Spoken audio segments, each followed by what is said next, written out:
सभी साथियों को मेरा नमस्कार। स्वागत है आप सभी का आज 8 फरवरी के जनसत्ता विश्लेषण में। आशा करता हूँ आप लोगों ने पुरानी वीडियोस को ज़रूर देखा होगा। अगर नहीं देखा है तो एक बार जाके ज़रूर देखिएगा। बहुत ही सुंदर और नॉलेज वाले आर्टिकल्स डिस्कस करे हैं हमने। चलिए आज शुरू करते हैं हम आगे। उत्तराखंड विधानसभा में समान नागरिक संहिता विधेयक पारित हो चुका है, जो कि एक बहुत ही अच्छी खबर है। और ये एक पॉजिटिव डायरेक्शन में चल रहे समाज के बारे में भी दर्शा रहा है। चलिए हम सीधे अपने आर्टिकल्स पे आएंगे। बाकी खबरें आप भी अध्ययन करिए, क्योंकि हमें अखबार खुद भी पढ़ना चाहिए।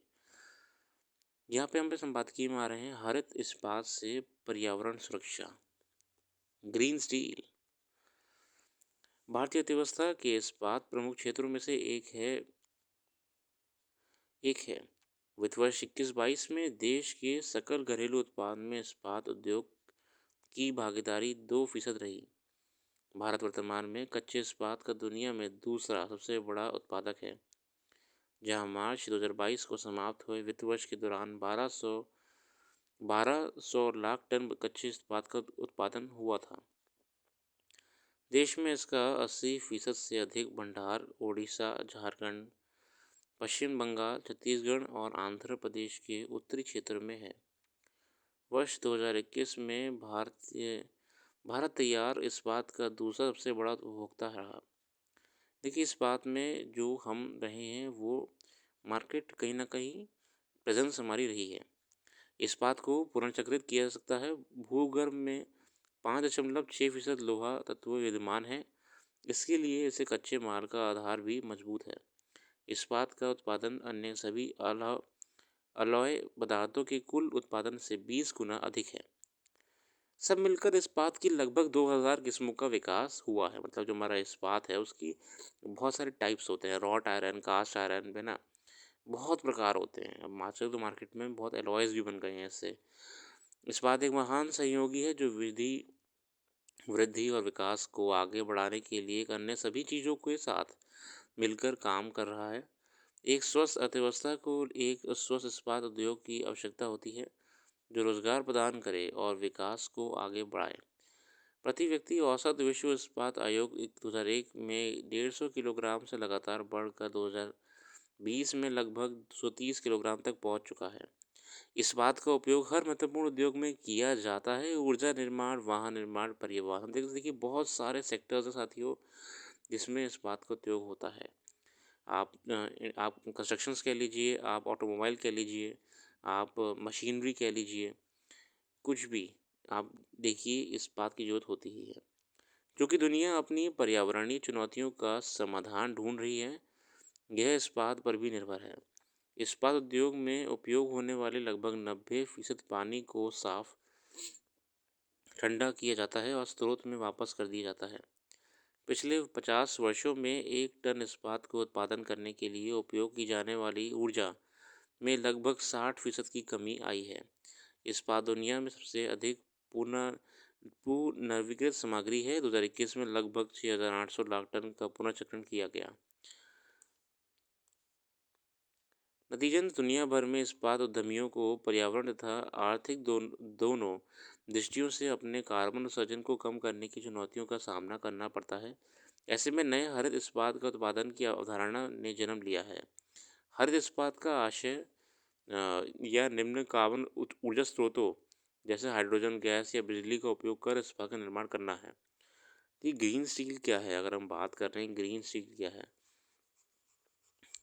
जो स्टील जो कि ग्रीन कलर का हो, नहीं ऐसा नहीं है। जो स्टील जो कि ग्रीन मटेरियल से बना हो, मतलब कि बायोडिग्रेडेबल मटेरियल से बना हो, तो पहली बात तो वो स्टील ही नहीं होगा। ग्रीन स्टील साथियों मतलब होता है जो ग्रीन सोर्सेज ऑफ एनर्जी से बना हो, है ना, रिन्यूएबल सोर्स ऑफ एनर्जी से बना हो, मतलब कोयले या थर्मल से नहीं, है ना। जैसे कि हाइड्रोजन गैस बेस्ड प्लांट से बना हो। प्लांट्स मेरा मतलब पौधे नहीं है, प्लांट मतलब मेरा पावर स्टेशन है ना। इलेक्ट्रिसिटी से बना हो, जो इलेक्ट्रिसिटी किससे बनी हो? विंड एनर्जी से, सोलर एनर्जी से, ठीक है। वैसे भी यूरोपीय संघ का 1 जनवरी 2026 से इस्पात, एल्यूमीनियम, सीमेंट, उर्वरक, हाइड्रोजन और विद्युत की प्रत्येक खेप पर कार्बन पर एकत्र करना शुरू कर देगा। ये भारत द्वारा यूरोपीय संघ को लोहा, इस्पात तथा एल्यूमीनियम उत्पादों जैसे धातुओं के निर्यात के प्रतिकूल रूप से प्रभावित करेगा, है ना? हम अपना इम्पोर्ट भी करेंगे तो उसको लेके है। और यूरोपीय संघ ने तो सीबीएम सिस्टम है, उसके तहत अतिरिक्त जांच प्रक्रियाओं का सामना करना पड़ेगा।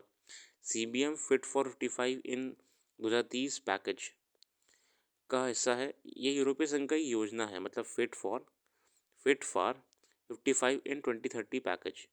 इस बेसिकली इस योजना का उद्देश्य क्या है कि जलवायु कानूनों के अनुरूप वर्ष 1990 के स्तर को तुलना में वर्ष 2023 तक 30 तक ग्रीन हाउस गैस उत्सर्जन को लगभग 55% तक कम करना है।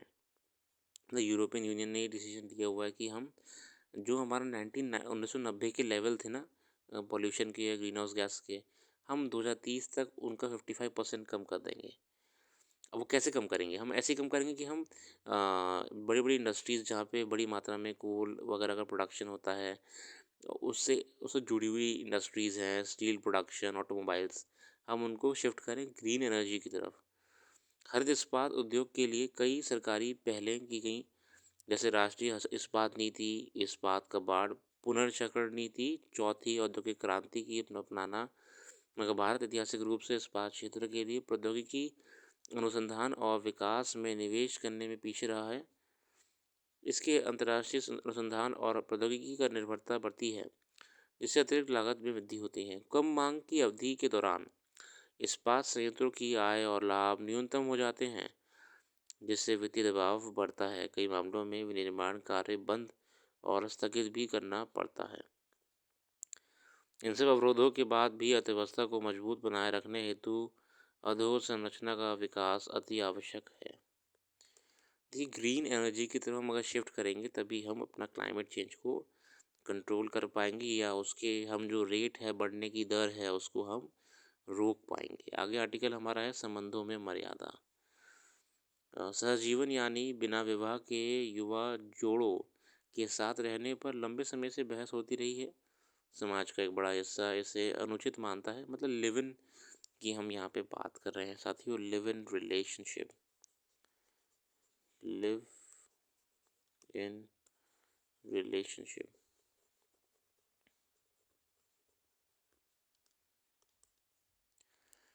मगर निजता के संवैधानिक अधिकारों के चलते इस पर कोई कानूनी अंकुश लगाना संभव नहीं है। अब उत्तराखंड सरकार ने सहजीवन को अवैध तो करार दिया है, पर मर्यादित करने का प्रयास जरूर किया है। समान नागरिक संहिता विधेयक में उसने एक प्रावधान सहजीवन को लेकर भी शामिल किया है। उसके तहत कोई भी प्रेमी युगल और अगर सहजीवन में रहता है या रहना चाहता है तो उसे पहले क्षेत्रीय पंजीयक के पास पंजीकरण कराना होगा। अगर इन दोनों में से किसी की उम्र 21 वर्ष से कम है तो पंजीयक उसके माता पिता को भी इस संबंध में सूचना देगा। उनकी मंजूरी के बाद ही संबंधित जोड़े और सहजीवन में रहने का पंजीकरण होगा। अगर कोई जोड़ा पंजीकरण नहीं करता है तो उसे 3 महीने के कैद या 10,000 रुपये का जुर्माने का दंड भी भोगना पड़ सकता है।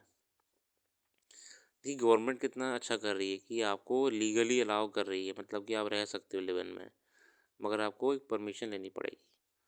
बहुत सी लड़कियां सजीवन के रहने के बाद ठगी महसूस करती हैं। ऐसे मामलों में घरेलू हिंसा, संपत्ति के अधिकार, भरण पोषण के दावे आदि के कानूनी प्रावधान लागू नहीं होते। इसलिए ऐसे अनेक मामलों में अदालत में गुहार लगाने के बाद भी लड़कियों को न्याय नहीं मिल सका है। उत्तराखंड सरकार इन्हीं समस्याओं से पार पाने की आदत से ये कानून लागू करने चाहती है। एक तरह से ये कानून सहजीवन को कानूनी संरक्षण प्रदान करता है। कई बार कुछ जोड़े तय कर चुके होते हैं कि वह विवाह करेंगे, इसके लिए उनके परिवार वालों की भी मंजूरी होती है। अगर मगर पढ़ाई लिखाई, रोजगार आदि की व्यवस्थाओं के चलते वह विवाह को टाल देते हैं, विवाह से पहले साथ रहने रखते हैं। ऐसे जोड़ों को पंजीकरण से शायद ही कोई दिक्कत हो। हाँ, ये होता है, बहुत से आदित्य मैरिजेस होती हैं, इनमें तय होता है कि भाई ये शादी होनी ही है इनकी, बट किसी कारण से कि मान ली कोई फाइनल ईयर चल रहा है या पढ़ाई चल रही है, शादी नहीं करते हैं, मगर साथ में रहना चाहते हैं, तो ऐसे में कोई दिक्कत नहीं आएगी, है ना? अच्छा डिसीजन है बहुत लिव इन का। चलिए आगे आते हैं। बाकी यहाँ पे कुछ खास नहीं है तो उसको हम छोड़ ही देंगे। आज के लिए इतना रखते हैं। अपना कीमती समय देने के लिए बहुत बहुत धन्यवाद। आपका दिन शुभ हो।